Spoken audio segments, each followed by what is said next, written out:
ગોત્રીમાં ભારદારી વાહનની અડફેટે મોપેડ સવાર મહિલાનું મોત થયું હતું। કોન્ક્રીટ મિક્સરના તોતિંગ પડ્યા મહિલા પર ફરી વળ્યા હતા, જ્યારે બાળકનો આબાદ બચાવ થયો હતો। વડોદરા શહેરમાં દિન પ્રતિદિન અકસ્માતની ઘટનાઓ સામે આવતી હોય છે, ત્યારે સોમવારે વધુ એક ઘટના ગોત્રી પોલીસ સ્ટેશન હદ વિસ્તારમાં બની છે।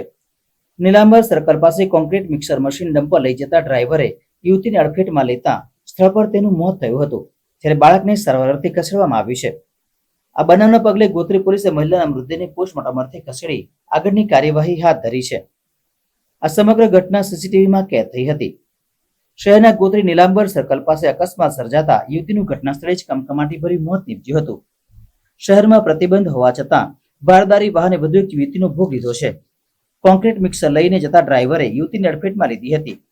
આ યુવતી બાળકને લઈને પસાર થતી હતી ત્યારે ઘટના બની હતી। આ ઘટનામાં જીવ ગુમાવનાર મહિલાનું નામ હિમાની શ્રીમાળી હોવાનું બહાર આવ્યું છે, જ્યારે બાળકીનો આબાદ બચાવ થયો છે। આ ગુજર અકસ્માતના સમાચાર મળતા જ આસપાસના લોકો તાત્કાલિક ઘટના સ્થળે દોડી આવ્યા હતા અને લોકોના ટોળે ટોળા જોવા મળ્યા હતા।